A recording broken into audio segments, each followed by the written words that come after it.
बिस्मिल्लाहिर्रहमानिर्रहीम। Last time हम लोगों ने वेस्पर थ्योरी पार्ट 1 कर लिया था, जिसमें हमने इसके इंपॉर्टेंट पोस्टुलेट्स देखे थे। आज हम लोग जो काम करने जा रहे हैं वो इसका बकिया हिस्सा है और उम्मीद करता हूं कि आज इंशाल्लाह ताला हम खत्म करेंगे। इसको स्टार्ट करने के लिए let me give you an example. First कर लीजिए, मेरे पास एक एलिमेंट है जिसका नाम है A. I have an element which is A. इसके साथ साथ मेरे पास एक और एलिमेंट है जिसका नाम है बी। ये मेरे पास दो एलिमेंट्स हैं। लेट्स सपोज अब ये जो ए एलिमेंट है ना, आप ये तस्वीर कर लीजिए कि ये ए एलिमेंट पॉलीवेलेंट है। क्या है बेटा? Polyvalent. What is the meaning of polyvalent? Polyvalent का मतलब ये है कि ये बी के साथ मिलकर डिफरेंट किस्म के कंपाउंड बनाएगा जिसमें ये डिफरेंट ऑक्सीडेशन स्टेट शो करेगा। मिसाल के तौर पर ये बना सकता है ए बी 2 टाइप मॉलिक्यूल, ये बना सकता है A B 3 type of molecule. मिसाल के तौर पे ये बना सकता है A B 4 type of molecule. यानी ये इस तरह के मॉलिक्यूल बना सकता है। ए पॉलीवेलेंट है और बी के साथ मिलने के बाद ये डिफरेंट काइंड ऑफ कंपाउंड्स बना सकता है जिसमें इसकी ऑक्सीडेशन स्टेट भी डिफरेंट है। मिसाल के तौर पे AB2, मिसाल के तौर पर AB3, मिसाल के तौर पर AB4। यानी अगर आपको ये समझना हो कि AB2 टाइप ऑफ मॉलिक्यूल कौन से हैं, फिर आपको ये समझना हो AB3 टाइप ऑफ मॉलिक्यूल कौन से हैं, फिर आपको समझना हो कि AB4 टाइप ऑफ मॉलिक्यूल कौन से हैं, तो आप इसकी कम से कम एक एक एग्जांपल याद कर सकते हैं। मिसाल के तौर पर MgCl2 magnesium chloride, that is AB2 type. इसी तरीके से अगर हम AB3 की बात करें तो AB3 में हम बात कर सकते हैं BF3 बोरोन ट्राइफ्लोराइड। ठीक है। इसी तरीके से अगर हम बात करना चाहें AB4 टाइप ऑफ मॉलिक्यूल की तो हम बात कर सकते हैं CH4। बात समझ आ रही है? यानी AB2 की मिसाल मैंने आपको क्या दे दी? Magnesium chloride. AB3 की मिसाल आपको मैंने क्या दे दी? BF3। और AB4 की मिसाल मैंने आपको क्या दे दी? CH4। ये सब एग्जांपल्स हैं किसकी? AB2, AB3 और AB4 की। अब वेस्पर थ्योरी जो है आपके सिलेबस के मुताबिक ऑथर ने लिमिट लगा दी है कि वेस्पर थ्योरी इन 3 तरह के मॉलिक्यूल्स की स्ट्रक्चर को एक्सप्लेन करे।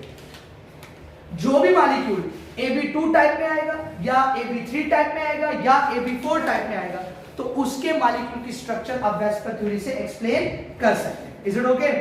अब फर्ज कर लीजिए मेरे पास कोई मॉलिक्यूल आ गया है जिसका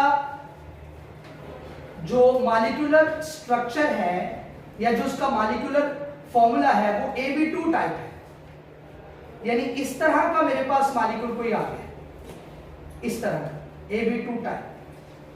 तो मैं इसको वेस्पर के अकॉर्डिंगली कैसे एक्सप्लेन करने वाला हूं, आइए देखते हैं। सबसे पहले कोई भी मॉलिक्यूल आ जाए, हो वो AB2 टाइप, कोई भी मॉलिक्यूल हो लेकिन हो वो कैसा? AB2 type. तो आपने क्या करना है? सबसे पहले उसके अंदर एक बात याद रखनी और वो है total number of electron pairs. पहला पॉइंट तो ये याद रखना। अगर कोई भी आपके पास AB2 टाइप का मॉलिक्यूल आ जाए तो पहली बात आपने क्या याद रखनी है कि इसमें total number of electron pairs कितने हैं। मिसाल के तौर पे अगर AB2 टाइप आएगी ना तो याद रखना इसमें हमेशा 2 इलेक्ट्रॉन पेयर्स होंगे। Total number of electron pairs कितने होंगे? 2। इसी तरीके से दूसरी बात जो आपने ज़हन में रखनी है वो ये रखनी है कि इसमें total number of bond pairs कितने होंगे। Total number of bond pairs कितने होंगे? इसमें total number of bond pairs भी 2 होंगे। तीसरी बात आपने याद रखनी है कि इसमें total number of lone pairs कितने होंगे। तो इसमें total number of lone pairs होंगे 0। Got it. इसी तरह आपने याद रखना है कि इसमें अरेंजमेंट ऑफ इलेक्ट्रॉन पेयर्स क्या होगा। जब भी Ab2 टाइप आएगी तो उसमें अरेंजमेंट ऑफ इलेक्ट्रॉन पेयर क्या होगा, हमेशा होगा लीनियर। कैसा अरेंजमेंट होगा, लीनियर। उसके बाद पांचवी हेडिंग याद रखनी है कि इसकी मॉलिक्यूलर ज्योमेट्री क्या होगी, वो भी होगी लीनियर। वो भी क्या होगी बेटा, लीनियर। और लास्ट में आपने ये बात याद रखनी है, बॉन्ड एंगल। इसमें बॉन्ड एंगल क्या होगा, बॉन्ड एंगल होगा 180 डिग्री। अगर ये 6 बातें आप लिख देते हैं और कोई भी स्ट्रक्चर आता है आपको एक्सप्लेन करने के लिए अकॉर्डिंग टू वेस्पर, तो दुनिया की कोई ताकत आपको पूरे नंबर लेने से नहीं रोक सकती। याद रखिए, वेस्पर थ्योरी का क्वेश्चन आएगा कैसे, आएगा ऐसे कि explain VSEPR theory, discuss VSEPR theory and explain the following structure. उनमें से वो 2-3 स्ट्रक्चर जो एक्सप्लेन आपकी बुक में की गई है, उनमें से 2-3 स्ट्रक्चर देगा, वो आपने लिखनी है। और हो सकता है वो खाली स्ट्रक्चर्स दे दे। अगर स्ट्रक्चर देता है तो ये 6 हेडिंग अपने ज़हन में और दिल में बिठा लो। सबसे पहले बताना है total number of electron pairs, फिर बताना है total number of bond pairs, फिर बताना है total number of lone pairs, फिर बताना है अरेंजमेंट ऑफ इलेक्ट्रॉन पेयर, फिर बताना है मॉलिक्यूलर ज्योमेट्री, और फिर लास्ट में क्या बताना है। इसके अलावा कुछ नहीं बताना। और जो शेप होगी Ab2 की, जैसे कि मैंने बता दिया लीनियर है, और बॉन्ड एंगल क्या है 180 डिग्री, तो A would be the centre atom, इसके राइट साइड पे B लगा होगा, इसके लेफ्ट साइड पर भी B लगा होगा, और दरमियान में होगा कोवलेंट बॉन्ड। दरमियान में क्या होगा बच्चों, कोवलेंट बॉन्ड। क्लियर होगी ना। अब आप गौर से देखें कि यहाँ पर जो बॉन्ड एंगल बन रहा है वो क्या बन रहा है 180 डिग्री, और मॉलिक्यूलर ज्योमेट्री भी क्या बन रही है आपके पास, लीनियर। Is it okay. अब वो मॉलिक्यूल जिनकी टाइप Ab2 है, उनकी 2 एग्जांपल्स आपकी बुक में दी गई हैं। नंबर 1 दी गई है बेरिलियम क्लोराइड BeCl2, दूसरी दी गई है MgCl2। अगर वो कहता है कि वेस्पर थ्योरी के मुताबिक आप Ab2 टाइप एक्सप्लेन करें तो वो इन 2 स्ट्रक्चर के अलावा कोई स्ट्रक्चर दे ही नहीं सकता, क्योंकि सिलेबस में यही 2 है। समझ आ रही बात की? या अगर देता भी है तो वो ऐसी ही टाइप देगा जो इससे एग्जैक्टली मिलती जुलती होगी। अब अगर बेरिलियम क्लोराइड आपने एक्सप्लेन करना है तो आप हेडिंग लगाएंगे molecular geometry of beryllium chloride. उसमें हेडिंग्स क्या देगी, total number of electron pair, total number of bond pair, total number of lone pair, total arrangement of electron pair, molecular geometry and, और सारी ये चीजें इन दोनों के लिए क्या है, एग्जैक्ट सेम। Got it. इसमें कोई प्रॉब्लम नो। ये तो होगी पहली टाइप। कौन सी टाइप, Ab2 टाइप, जिसके सिर्फ 2 मॉलिक्यूल्स दिए गए। अब आगे चले Ab3 टाइप की तरफ। Now we are moving towards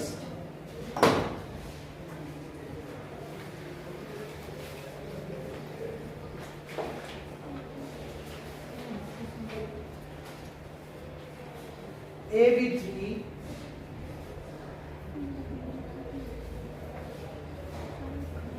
type.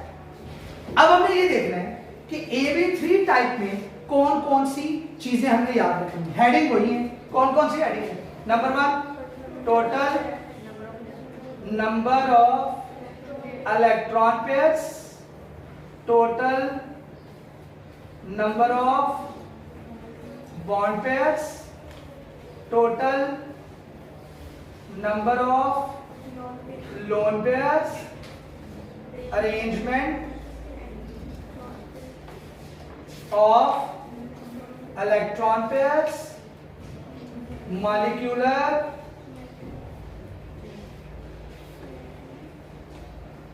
Geometry, और लास्ट पे क्या है, बॉन्ड एंगल। और समझ आ रही है। तो अब total number of electron pair Ab3 में होंगे 3, तीनों अगर बॉन्ड पेयर हैं तो लोन पेयर 0, तीनों अगर बॉन्ड पेयर हैं तो लोन पेयर 0। उसके बाद arrangement of electron pair, try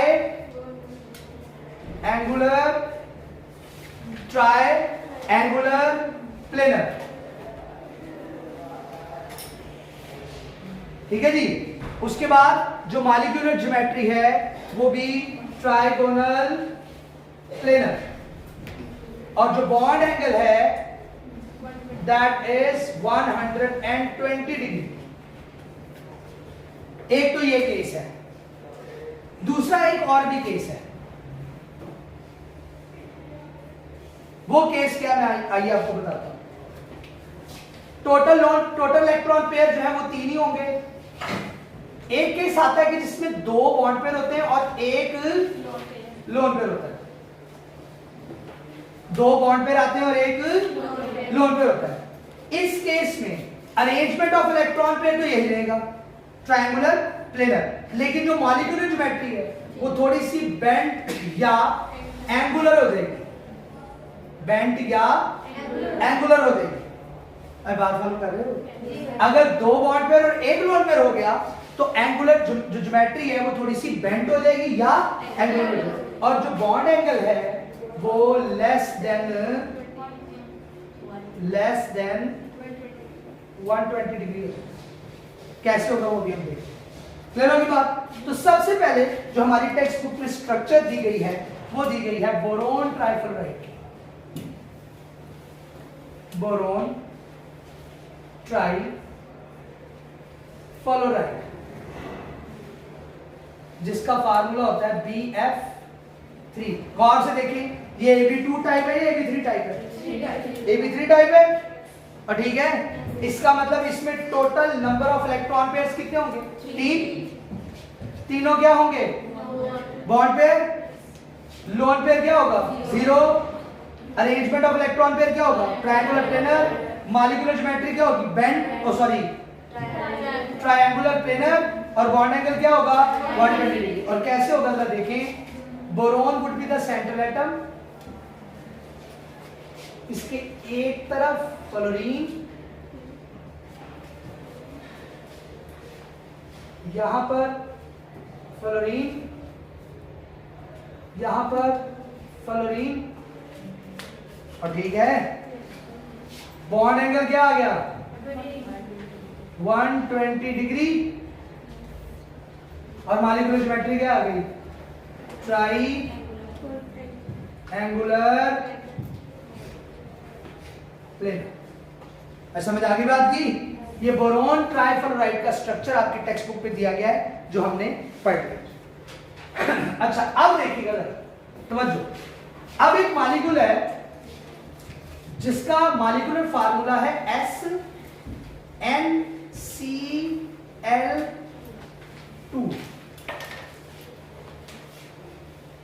अब SnCl2 नजर आ रहा है कि कौन सी टाइप में आना चाहिए? AB2 में, लेकिन वो डिस्कस करेगा इसे AB3 में। क्यों? अभी हम पता करते हैं। सबसे पहले तो हमें देखना पड़ेगा कि इसके अंदर सेंट्रल एटम कौन सा है। सेंट्रल एटम है टिन।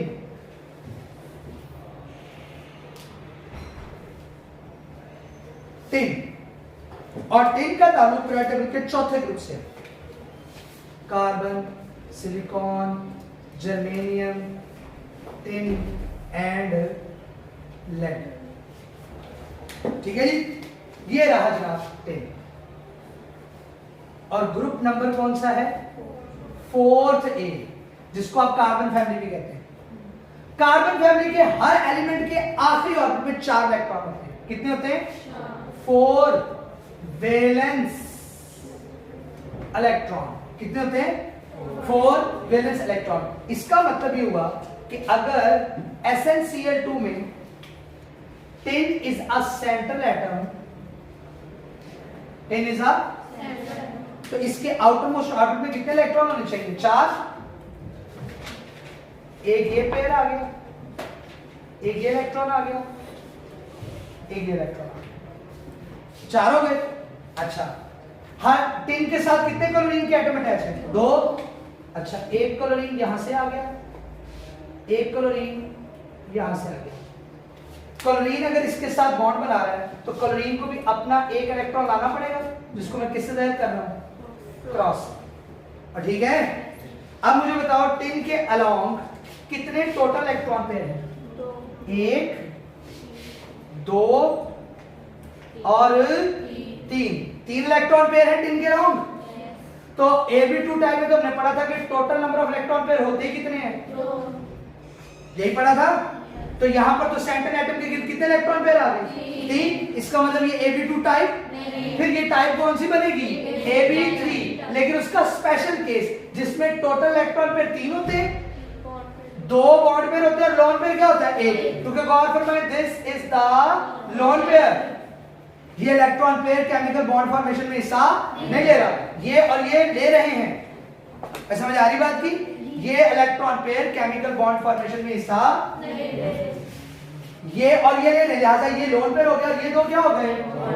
इसका मतलब ये हुआ कि टिन दरमियान में है, एक क्लोरीन यहां लग गया है, एक क्लोरीन यहां लग गया है, और यहां पर जो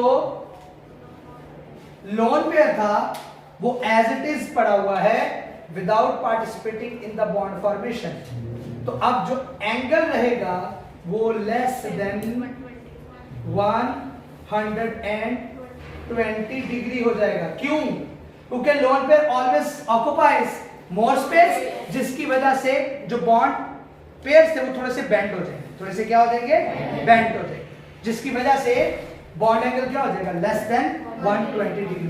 तो अब आप देखें अरेंजमेंट ऑफ इलेक्ट्रॉन पे तो ट्रायंगुलर ही है ना, मॉलिक्यूलर ज्योमेट्री क्या हो जाएगी? बेंड या एंगुलर, और bond angle less than 120 degree हो जाएगा। अब ये थी स्ट्रक्चर किसकी? BF3 की। अब इसके बाद जो नेक्स्ट चीज हमने पढ़नी है वो भी Ab3 टाइप का ही एक मॉलिक्यूल है। आइए जरा उसको देख लेते हैं।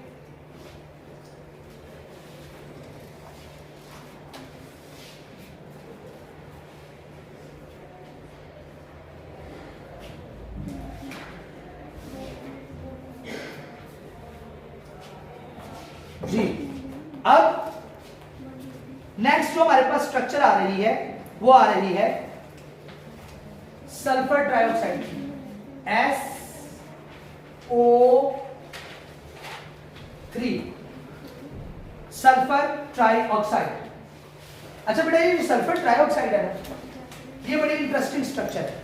कैसे? आइए देखते हैं। इसमें सेंट्रल एटम तो है सल्फर, और इसके इर्द गिर्द 3 ऑक्सीजन डबल बॉन्ड के जरिए जुड़े हुए। एक ऑक्सीजन यहां पर है, एक ऑक्सीजन यहां पर है,